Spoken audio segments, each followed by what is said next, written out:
How did you stay motivated all the time?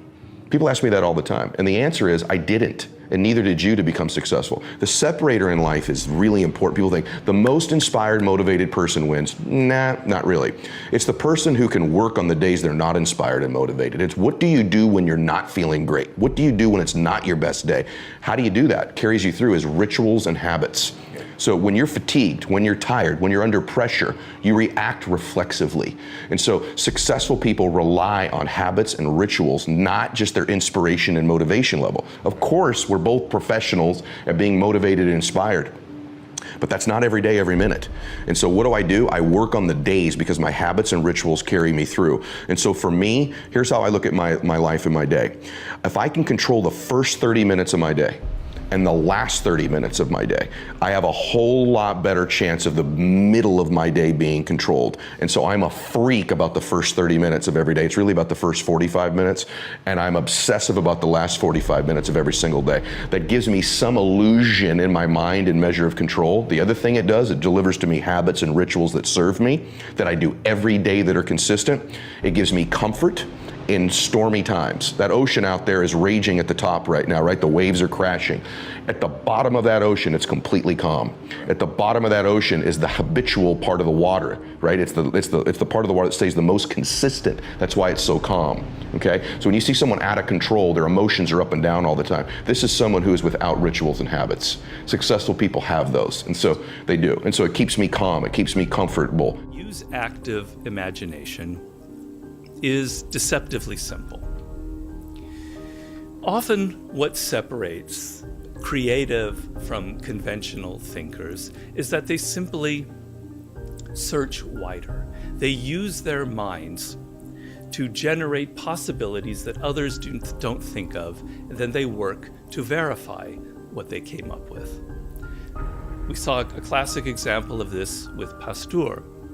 Another great example is with Henry Ford. Early on in his career, in the earliest years of what would later become the Ford Motor Company, Ford was anxious to speed up the production of cars.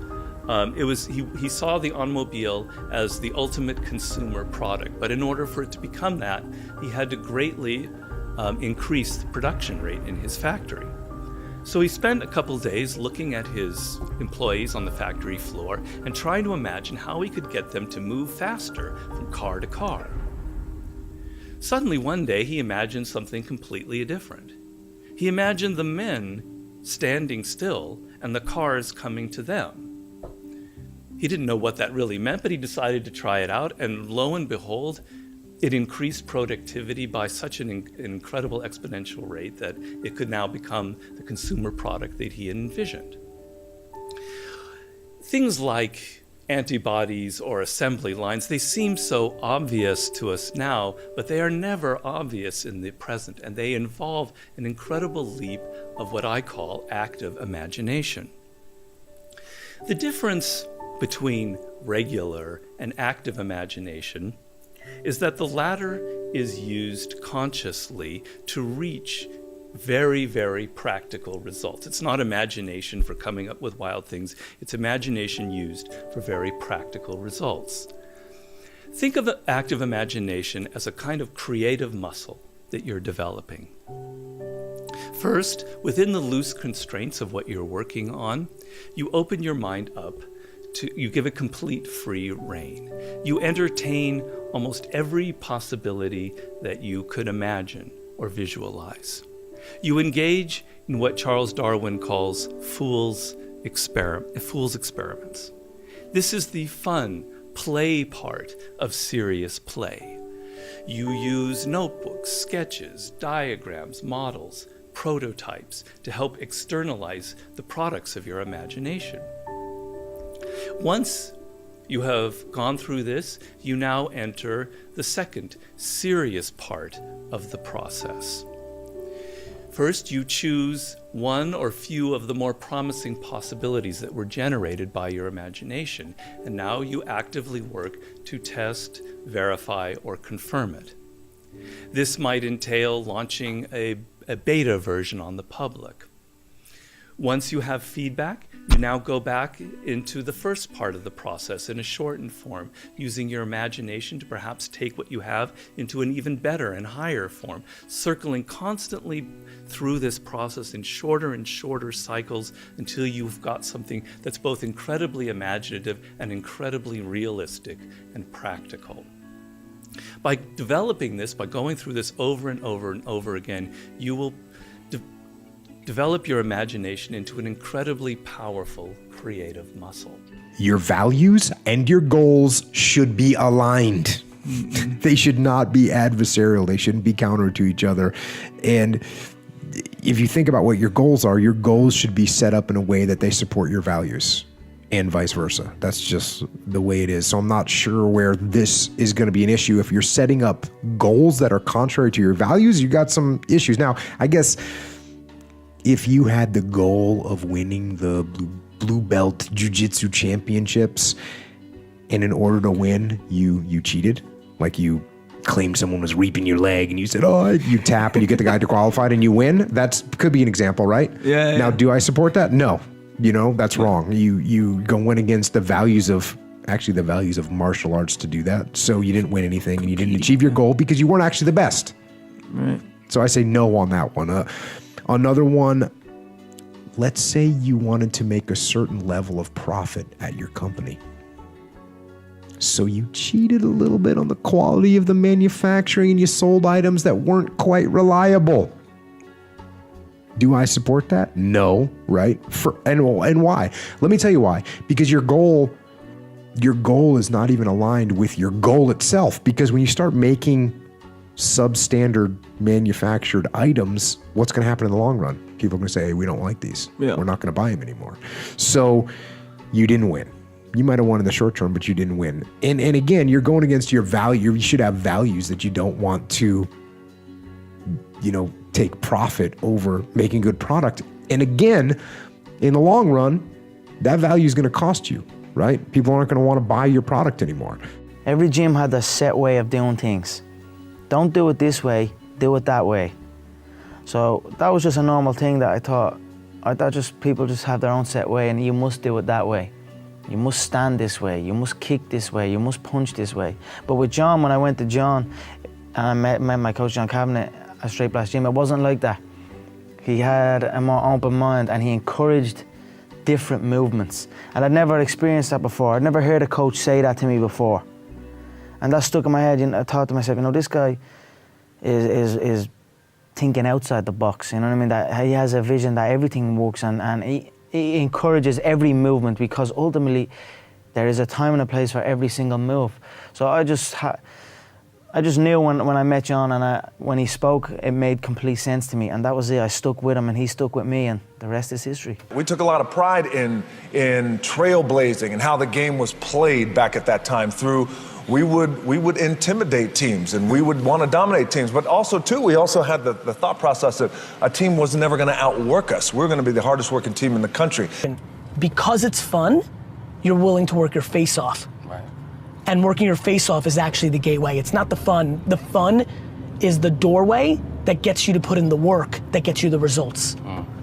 Because D-Rock loves filming, like the 24/7 nature of what he does is why so many kids want to film and do this, but they don't want to, it's not fun enough for them. You have to love it. So, the cost of entry now is, understand? You have to love, like for me, building brands, whether it's my own brand, brands for other people, other things, the why, it's so the only thing I give a shit about that I'm willing to put in the 19 that it takes. Right. Because the problem is now with the internet, like we were just saying, being the middleman, and everybody can play, there's some kid in Kansas City who's gonna put in the 19. 100%. Right. Might even put in 20. And I don't want any of you little to take my Now what's amazing is though, the biggest thing I didn't know is that's some fun, but there's so much that all those little that are gonna put in the 19 are gonna get theirs too. And that makes me happy. Yeah. So I would say fun's a great gateway to, fun is the precursor to ridiculous amount of work, which then gets you there. Yeah. Right? Yeah.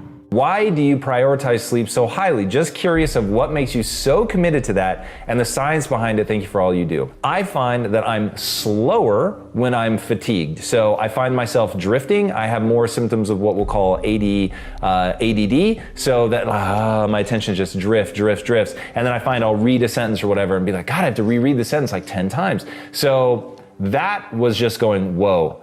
I'm not as efficient as I could be. And then the other is I find it a unique form of misery. There is an additional ring of hell that is saved just for people who are fatigued. I hate it so much. So it's misery, and I don't understand people that live a life that is miserable. I just don't get it. And then on top of that, I think you actually accomplish less if you're fatigued. So you're putting more hours, but you're actually getting less done per hour. So if being fatigued puts you at like 0.6 of what your output could be, and then being just like incredibly well rested, prioritizing that puts you at, it's, I guess mathematically I should be saying just 1, then like you have to make up 40% of the number of hours in waking up early just to break even, and then you put misery on top of that. So that's my N of 1 experience, is that I am so deadly efficient when I'm rested that I just get more done. So comparing those two side by side, I actually accomplish more. Fulfillment is an art. What's gonna fulfill you is different than the other person next to you. You're not gonna learn that from anybody else. And you gotta find it, because success without fulfillment is the ultimate failure. And I get those phone calls all the time for the multi-billionaire entrepreneur or politician or business person, or a person just won their Academy Award and they're depressed and they can't tell anybody. Because they got all their goals, but they're not fulfilled because they really don't have that sense of meaning in their life. They went for something and they got it, they achieved. And if you doubt this, what I'm saying is relevant to you or us or anyone, just think about a month ago, we lost what I consider to be a national treasure, Robin Williams. How many of you loved Robin Williams? Look around the room, keep your hands up, look. And most of you didn't know him. Almost every, and anywhere you go in the world, people love Robin Williams. By the way, was he great at achievement? Oh my God, that guy, he said he wanted to become a great comedian. He did that. I want to make the world laugh. He did. I want to make my own TV show. He did. I want to have the #1 TV show. He did it. I want to make movies. He did it. I want an Academy Award for not being funny. Not his skill set, drama, and he did it. I want a beautiful family, and he did it. And then he hung himself. Make everybody happy but yourself. Not a good plan. So if I had a gift to give you, it would be maybe make a different decision. And the decision is that no matter what happens in your life, you're gonna live in a beautiful state. A beautiful state. And that could be happy, that could be grateful, that could be being generous. Those are all beautiful states, aren't they? It could be curious, it could be fun, it could be playful. You're not limited to one state, but it's different than suffering. And most people's suffering, and all suffering I've ever seen, I've traveled to 100 countries, I've dealt with presidents of countries and presidents of businesses, CEOs, I've dealt with people in prison, I've dealt with, you name it, average people. Suffering always comes because you're obsessed about something related to you. You can only be depressed if you're focusing on yourself. You say, no, I'm depressed because it's my kids and they're not doing well. No, you're depressed because you feel you failed your kids. It's about you. It's about how you think what you should have done or shouldn't have done, or what someone did to you or didn't do to you in the past or the future, which don't even exist. So I have a simple goal. My goal is help people make a decision that says, I don't know what's gonna happen. You might get a divorce, even though you don't think so. You might find a member of your family with cancer. You might have your house get burned down or have a tornado go by, and if you live in the same place, it happens every 2 years and you move back, we should talk, but some people seem to do that for some reason. You can't control those things. I can't control those things. I don't want those to happen to you or anybody I love or anybody who's even a stranger to me, but they're going to happen. True? Not positive thinking bullshit, just the truth. So if that's gonna happen, I say make a decision now that says, I'm gonna live in a beautiful state and I'm gonna find beauty in whatever life brings me. Because life is too short not to. I have a lot of moments where I'm like shy and I don't want to be, I want to be like away from people, but I think certain challenges always make me have to step it up, and so I push myself a lot. Life begins outside of your comfort zone, and you know, sometimes it's good to push yourself and do the unexpected, and you never know what you might find. When I was 22, right after I graduated from Dartmouth, I was so focused on making everyone happy that I almost chose the worst possible career for my personality. It's not a bad career, it just would have been horrendous for me. I was interested in the environment, so I decided, oh, you know, I'll go get a law degree, and then I'll go work in Washington. And I think maybe I'll work on environmental policy, and I'd probably end up in some cube farm. And everyone was thrilled with the plan. Everyone, it turns out, but me. So here I am, I'm driving a U-Haul across country to go to law school and to get a degree in environmental law. And something started to gnaw at me. And with every single mile that I drove, my thoughts were getting louder and doubts were starting to pour in. My gut was telling me, Mel, turn the damn U-Haul around. But the problem was that everything was already in place, right? I mean, I'm already in the U-Haul. The thing is already packed. I'm already 10 miles into my drive. The tuition had been paid for the first semester. I had signed a lease. I mean, I could not undo these things. Isn't that why it's so difficult for you to make changes in your life? Because you think that things can't be undone? The fact is, any excuse that you come up with, you can undo. Tuition can be reimbursed, apartments can be leased, Plan B can be invented. So I got up, I repacked that U-Haul, and I drove out of town. I let myself make a U-turn in life. If you ever find your gut battling your head, save yourself the drama. I guarantee you your gut is right. Guarantee you your excuses can be undone. And I guarantee you you can make a U-turn in your life right now if you want to. We all need a mission. That's what life should be, is a mission. That's what gives your life purpose and focus and drive and ultimately satisfaction. Now, that mission can be the job you work at. It can be providing for your family, or it can be getting better at jiu-jitsu, or stronger at Olympic lifting, or starting a business that you want to grow and build and take over the world. And sometimes people ask me what to do if they don't know what their mission is or what their mission should be. And I tell them, if they're in that situation, to go help someone. Go help someone else. Make that your mission. Because that will make you better. And it'll make the world better. And eventually from that, you'll see what your mission is. I believe we all are raised as fighter jets. Just we get neutered by parents, by grandparents, because of the filters they had and viewed life through, the experiences they had. Teachers who go, you don't want to disappoint yourself. Just go to college, go get a good job. Go to college. Don't go to college. Today, don't go to college. It's the worst thing you can do. Unless you're going to be a doctor or an attorney or an accountant or some kind of an architect, don't go to college. You can do a lot more in life without going to college. And so again, teachers, professors will end up neutering us. And when they take that fighter jet, that hunger, the claws and fangs, they defang us. All right, so now we're crop dusters. Well, I don't want to take too many risks. I just want to live a good life, and they want to be average and mediocre. That's the crop duster. Yet everyone inside has this hunger. See, the fighter jet didn't go away. It's just been suppressed. You've been neutered. And that was me. Like, hey, don't take big risks. Just go get a good job. Go be a smog technician. Like, that was the advice I was given. Go be a smog technician, right? So I'd be the guy putting the probe in the tailpipe of your car and then saying, you can go get your car registered, Tom. That was it. That was it. And so I realized very quickly that I've got this hunger inside me. And as I talk to others, they got this hunger inside them. Oh, that's the fighter jet trying to get out. That's the claws and fangs trying to grow. But the society, parents, whoever, have set the standard for you to not play it safe, take risks. What if you lose? What if you lose? Who cares? As long as you don't die, you can come right back.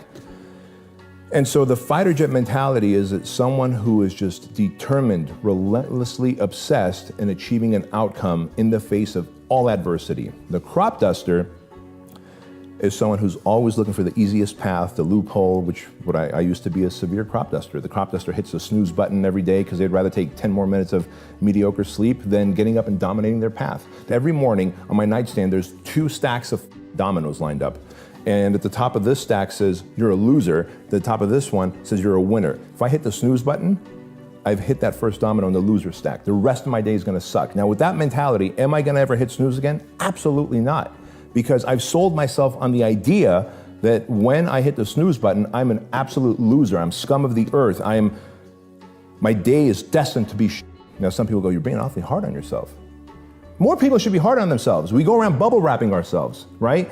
We leave the training wheels on for too long. Like, be hard on yourself. Take the bubble wrap off. Take the training wheels off. No one did that for me, man. And we came to this country and it was just like, hey, go figure it out. But it was don't take risks, to go get a good job. That. Be a fighter jet. Be a fighter jet. Go to battle every day. Take risks. That's what a fighter jet does. A crop duster has a routine life and it's boring. I once counted with a girlfriend that I had probably over 80 jobs. You know, I was a guide for Greek ruins when I worked construction.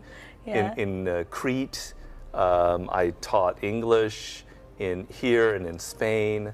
I did the first encyclopedia for the internet. I helped write an encyclopedia. I was a busboy, a waiter. God, I know I'm leaving out something juicy. Oh, I was a skip tracer. I worked for a detective agency. Wow. Helping find people who left town, without saying where they were. Yeah. But all those things, if you think about it, helps because it's like doing research for a book. Well, the thing about being a writer is that you have to be interested in people and life. And so I'm always wanting to know what it's like, what it's like to be Shira. Would you want to know? Yeah, I really would. Because then, if I really knew what made Shira tick, then Shira would become a character in my next book. So you got to be curious about people. You do. And having a lot of different jobs helped that, yeah. Try to imagine the way other people see you and what other people are thinking of you. And one place where this happens, and it definitely happened to me, is when I started getting put in charge of things, I started thinking about other people's perspectives. What are they seeing? If you're in charge, then what do your subordinates see you do? What do your subordinates hear you say? What kind of representation are they receiving? And if you work for someone else, it's the same questions.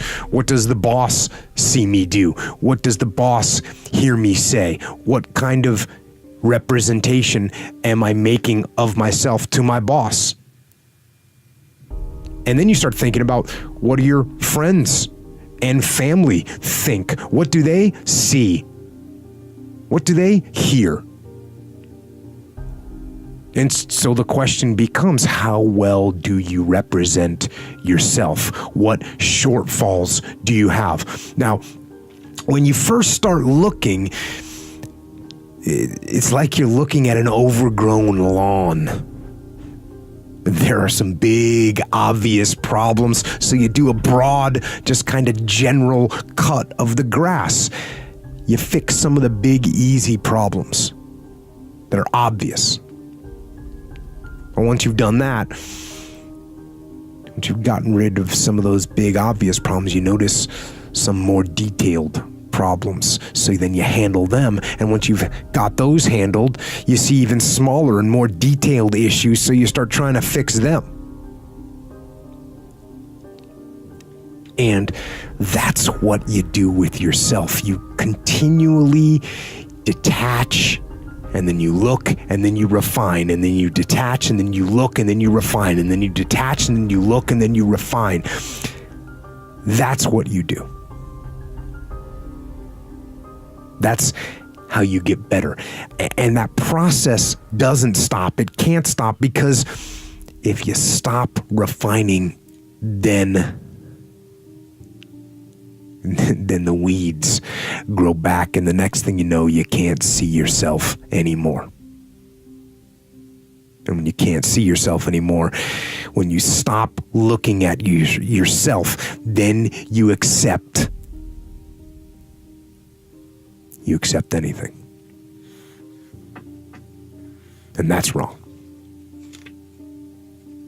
Don't accept the faults. Don't give yourself the benefit of the doubt. You've got to be your own harshest critic and hold the line. Some of the most important discoveries, inventions, and innovations within a field come from people who are trained in a much different field and who have an outsider's approach. Louis Pasteur was a classic example of this. He was trained as a chemist and mineralogist, so he brought a much different way of thinking to the subject of medicine and germs, a method that was infinitely more creative. Albert Einstein was a complete outsider. His two most important discoveries came when he was working at the Swiss Patent Office. Google itself exemplifies this idea. It is perhaps the most successful business on the planet, founded by two men who are relatively complete outsiders to business and who therefore structured and directed their company in a very novel and creative fashion. I could go on and on and on with this list, including many great artists. There are two important reasons why outsiders generally have a creative advantage. First, they are less steeped in and burdened by the conventions of the field that they are attacking. They ask a different set of questions. They approach problems from unconventional angles. And second, they are often trained in totally unrelated fields and so can make interesting and creative connections between two very different forms of thinking, like science and business, or chemistry and medicine, or engineering and design.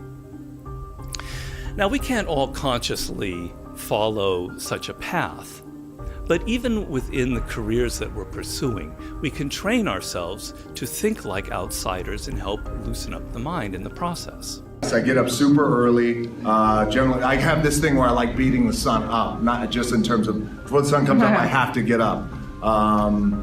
And how do I do it? It's just important to find balance, and I try and do things really that I really enjoy doing. And a lot of times, you know, it's like in life, right? Life brings like drama, and you got to deal with this person and a funky relationship here, and all these things. You try and just kind of balance them out as best I can. I think it's okay that a first-time filmmaker, being so inspired by movies and music videos and any kind of music or media, can make a derivative film. It's okay that your first videos and your first attempts at telling a story are derivative, are obviously influenced by something that that you saw last week and you want to kind of do a version. There's nothing wrong with learning the ABCs, learning your craft by being derivative, but at some point you're going to need to find your natural voice and find a way to give voice to who you are. And who you are, by the way, who you are is original. It just is, because you're not Tom, you're not me, and you're not your best friend, and you're not your teacher, you're not your parents. You are you. And because of that, you do have every bone in your body is an original bone. It's sometimes trying to figure out how to express your own originality, and that sometimes takes a number of years to figure yourself out. People will say, do you keep a notebook? And the answer is, I think a writer's notebook is the best way in the world to immortalize bad ideas. My idea about a good idea is one that sticks around and sticks around and sticks around. It's like, to me, it's like if you were to put breadcrumbs in a strainer and shake it, which is what the passage of time is for me. It's like shaking a strainer. All this stuff that's not very big and not very important just kind of dissolves and falls out. But the good stuff stays. You know, the big pieces stay. I had the idea for Under the Dome when I was teaching high school back in 1973, and it was just too big for me, and I was too young for it. And I wrote about 25, 26 pages and put it away. There's a scene at the beginning of this book where this woodchuck gets cut in half when this dome comes down over this town. I had written that part when I was in my early 20s and just sort of recreated it from memory when I wrote the book. So the good stuff stays. You've lived a life dominated by doubt and fear. How do you step into bravery? Step. That's how you step into bravery. Step. Take the step. Step aggressively towards your fear. And that step towards your fear is the step into bravery. Because we're scared of what we don't know. And there is only one way to learn and to know, and that is to confront that fear. You have to step, you have to go. And this simple action, this simple attitude, it answers so many questions. So many questions. How do you get to the gym every day? You step. You go. How do you change your diet? You step. You go. How do you overcome fear of failure or fear of success or fear of fear itself? You step. And how do you face the fear of the unknown? You step. Don't wait anymore. Don't think anymore. Don't plan anymore. Don't contemplate anymore. Don't make any more excuses or justifications. Don't rationalize anything else. No, no, and no. Instead, be aggressive. Take action now. And what is the first action that you need to take? What's the first step you need to take? The first step you need to take is just that. Step. Enough. Like, living by somebody else's rules is a humongous mistake. I've just literally sat down with 5 people under the age of 27, and it's so refreshing. It is so refreshing. If you have not jumped on the bandwagon of doing exactly what the you want to do, which is skiing for the next 3 years or working at a job that's not what your parents want or what society wants, this video is just called Enough. Enough. Make this little 1-2 minute video, depends on when I finish, the piece of content that gets you to stand up and take life by its throat.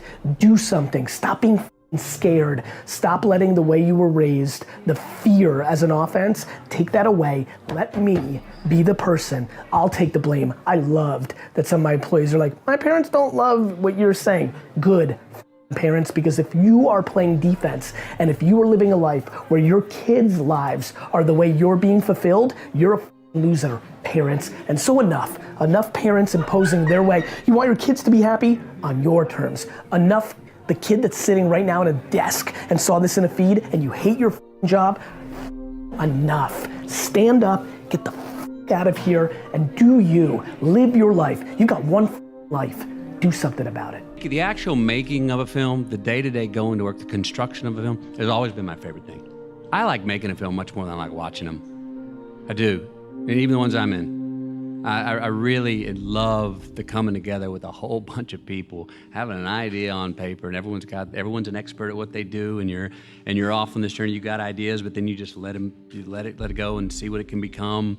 I love the making. That's when I'm happiest, is when I'm making a film or telling a story, the day-to-day. And more so than watching them, really. Look, I kind of defined that for myself about 4 years ago.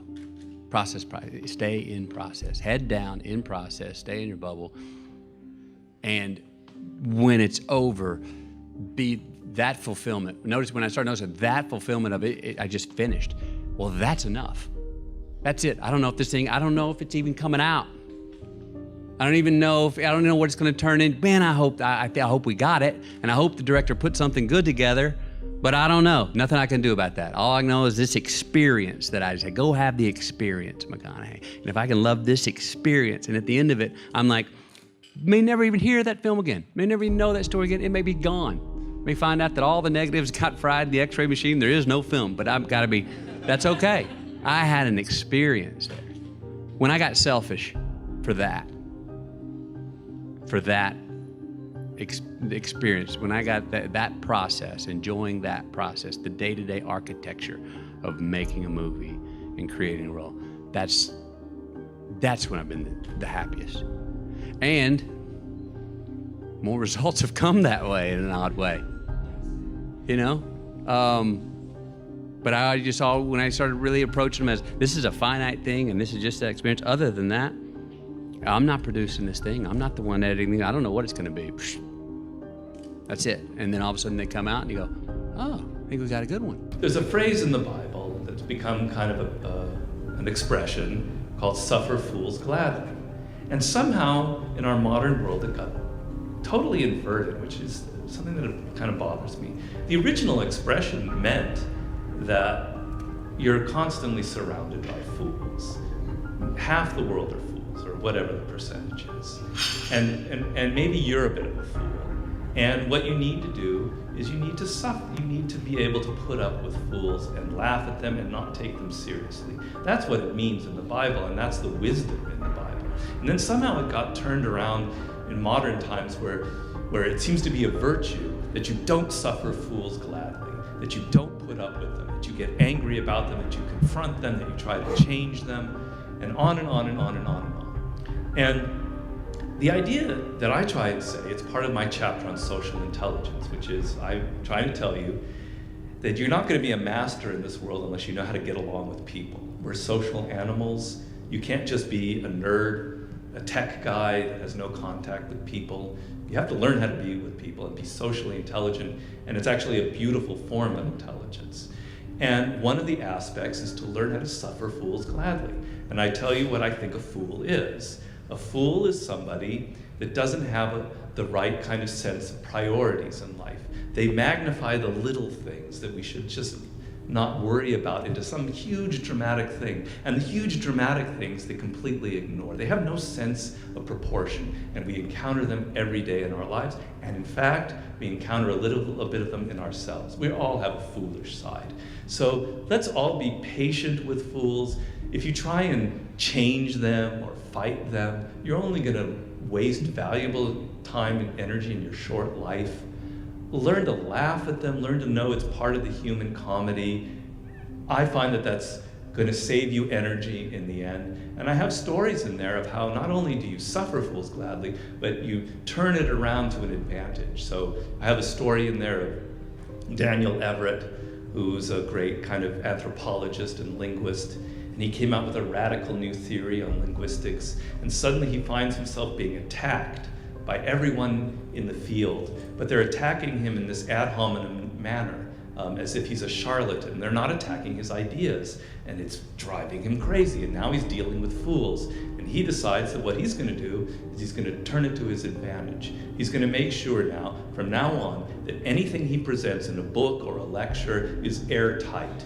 They would usually pinpoint one little small thing in something he said that could be inconsistent and say, therefore, your whole theory is wrong. Okay, from now on, I'm not going to make anything inconsistent.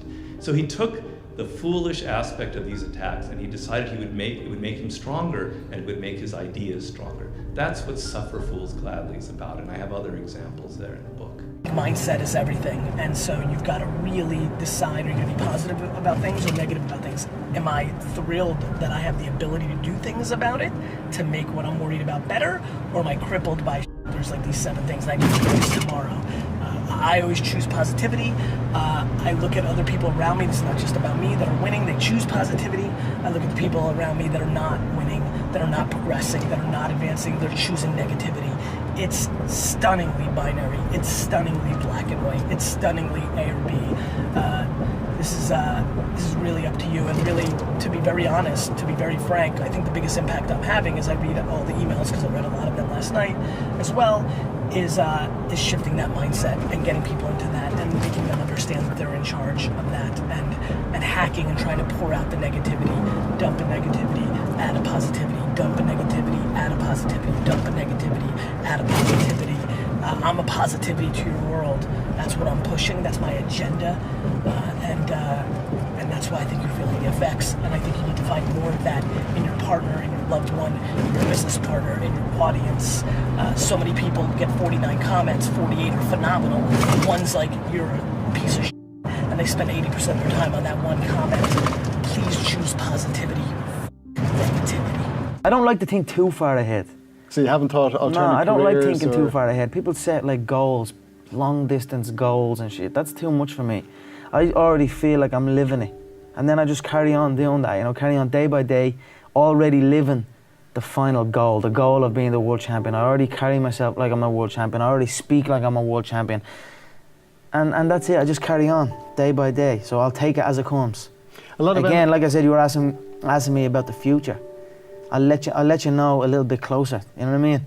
As far, all I can see right now is the gold. That's all I can see. I don't really care so much what people say about me because it usually is a reflection of who they are. For example, if people wish I would sound like I used to sound, then it says more about them than it does me. If I change the lyrics to a song, then it begs the question, why do you want me to curse? Why do you want me to talk like other people? See, cursing was cool when nobody was doing it, but just a couple people. You know? Yeah, like if everybody wears the same clothes, then it's, you know, it ain't cool no more. You know, you're trying to be different. One can't be different by being racy today. It's not interesting anymore. See, sexiness was in the mind. It was in your imagination. When you lose that, then, you know, like I said, it's just old skin. Well, for me, I mean, yeah, you visualize where you want to be and what you want to accomplish, and you kind of get lost in the process of day-to-day, you know, grinding it out and working, pulling on ours if you have to. You know, it's just about not losing vision and not losing sight of what you're trying to accomplish, no matter what hurdles you have to go through. So I think that kind of relates to whatever you're doing, whatever you know, major you've chosen or what you're interested in. So for me in basketball, and it's about, you know, visualizing, whether you write it down, put it on the wall, do something, what your goals are, and get lost in the process of day-to-day grind, day-to-day getting better every single day. Asking questions, aligning yourself with people that have been through it before, that are experienced, and leaning on that advice, and just trying to outwork the next person, and that's the biggest thing. No, the emotional factor in the story always trumps because you business. have been breaking the business barriers very often. But what calls to me is not whether a film is going to make $1 gazillion. What calls to me is there a deep urge in the center of myself that only that film will release and then exorcise. And that's the only condition I'll direct a movie. If I'm doing a sequel, of course. If I'm doing The Lost World, The Secret of Jurassic Park, of course, I know that the bar's been raised, because if it doesn't make this X amount of money, everybody thinks it's a failure. And there's that added pressure of great expectation. The Indiana Jones series, they're not sequels, but on all the other 3 Indiana Jones films that I've directed, there's a tremendous level of expectation, and that's nerve-wracking. Yeah. But the fact that those movies are successful and make a lot of money isn't why I decided to direct sequels to the Indiana Jones series.